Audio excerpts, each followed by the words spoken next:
Welcome to Two Pete's in a Podcast, where we will talk about child health from birth right away through to adolescence, dealing with issues of illness, development, and everything else that is of importance.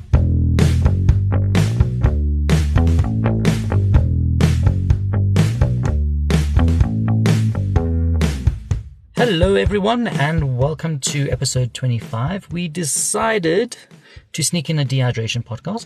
I am Michael Platten and with me I have Simon Strawn. Hello everybody.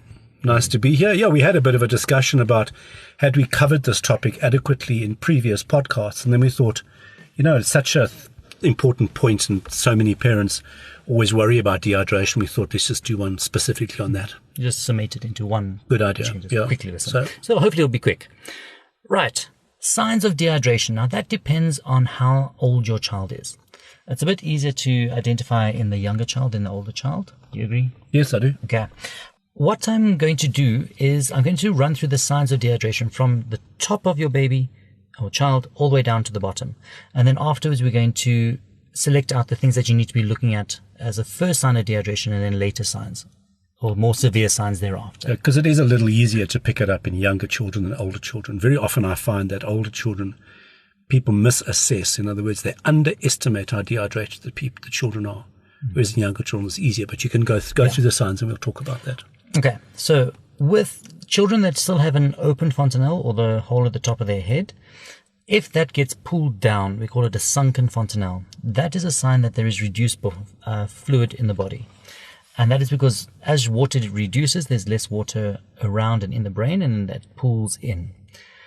That said, in a normal child with no vomiting and diarrhea, there can be a slight pulling in of that just because, or before a feed. Once you feed them, it goes back to normal. And also if they're sitting up, it's usually flatter than if they're lying down.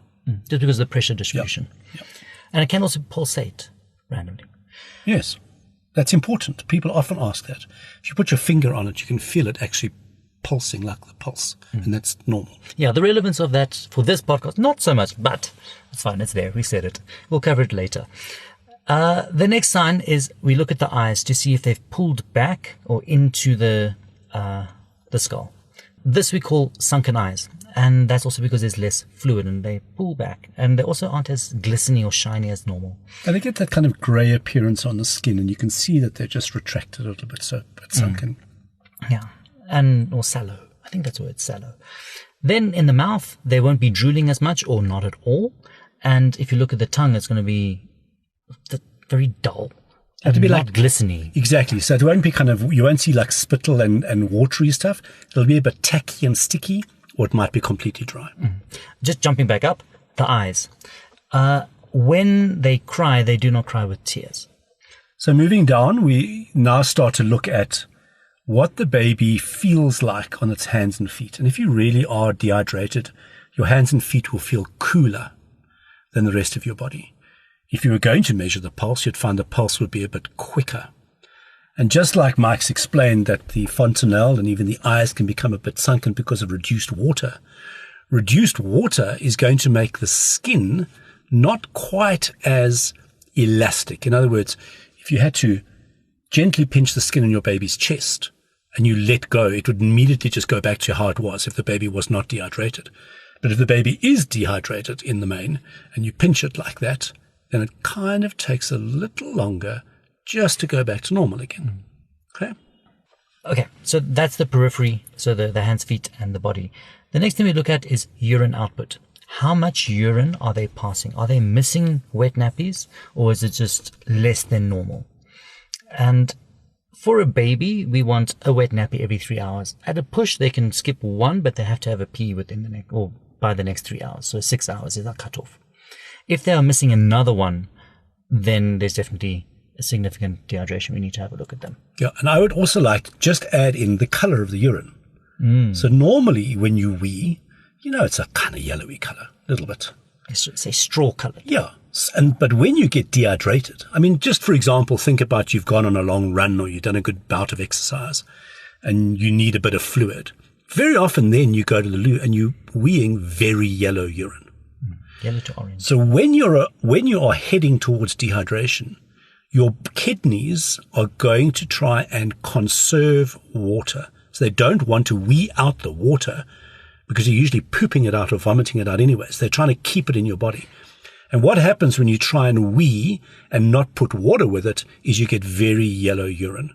So if you see the urine starting to get like that, you then need to know you need to start increasing fluid intake because you're heading towards dehydration. And that's going to happen before you get to the point of not passing urine. Yeah. And also with children that don't have diarrhea, if they are dehydrated, they will become constipated. Because you need, the body just keeps taking water out of the stool and it makes it harder and harder and harder. I think that's going to lead into our next podcast, which is constipation. Right. So those are the symptoms. Anything else you want to add? Yeah, I want to go further down the body and talk about the legs and the feet. Okay, go ahead. It's a bit of a joke, but when your children are very dehydrated, they don't want to stand up because they're lethargic. That's important. Yes. So we take from top to bottom. So they don't want to stand on their legs and their feet. I'm just saying that. So it's either because of electrolyte abnormalities, because they've lost stuff, or they're just flat. Yeah, yes. They're just flat because they're feeling sick and miserable and their fluid is down. So that's top to bottom. Okay. Right. Now let's just distill that into what you need to look for as a first sign of dehydration and then move on to the more significant signs of dehydration. The first thing that's going to happen is that they're going to have less urine output, so less pees that are more concentrated, so more yellow going into orange. And the mouths will start drying up. So I would say absolutely. But one thing before that is you're not going to get to a state where you need to be concerned about dehydration unless you are experiencing the situation where there's more coming out of your baby than you can get into your child. There's more vomit. I think we covered that. And more stuff. But it's important. Yeah.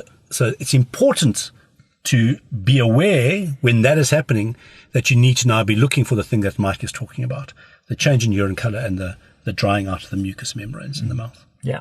So that's the first stage. The second stage is where the eyes start pulling back, the mouth gets like significantly dry, you have a sunken fontanelle, or that skin where you start pulling gets stuck and it goes back slowly. You're also looking at cold peripheries, and if you like squeeze it, it's going to take quite a while for the blood to come back. So that by that time, your child is significantly dehydrated. If you feel like you are heading towards dehydration because of what we said about more coming out than going in, and you start to notice any of the things we've spoken about. Can I add one? Very lethargic. Yeah, I was just going to say. Yes. They are not responding. Your baby's becoming a bit more lethargic. The mouth is becoming a bit dry. The wee's changing color. And you can see the skin you're worried about. That's where you stop. Pick and run. That's when you ask for advice. It doesn't mean your child has to be admitted, no. But you need advice, somebody to have a look, assess with it what level of dehydration. And generally, we can do a 4-hour oral, in other words, by mouth, liquid rehydration and win the battle. But at other times, they need to be admitted for intravenous, in other words, a drip up fluids. Yeah, that depends on the doctor that you go see. We just have different ways of doing it. But the idea is that you get fluid into the baby or to the child. So what was going to be a very quick podcast, it ended up being 9 minutes about, but I hope that was helpful. Yeah, I hope so too. Right. So episode 26, next up, we are actually 26, 27, 28, 29. We are going to be talking about constipation. So we've gone from lots of stuff coming out to lots of stuff staying in. And I'll leave it on that. If your children have allowed you to, thanks for listening. Bye.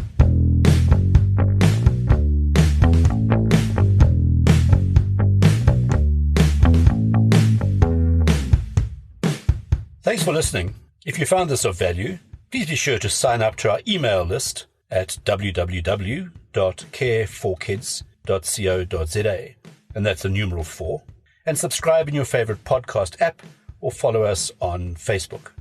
At 2 Pete in a Podcast. At 2 Pete in a Podcast. TWO, not the numerical 2. This is our disclaimer. The information we have given you in this podcast is our own personal professional opinion. We're giving it to you for your own information. Please don't use it to treat yourself or to treat anybody else. Rather, go and see your own medical healthcare provider and follow their advice.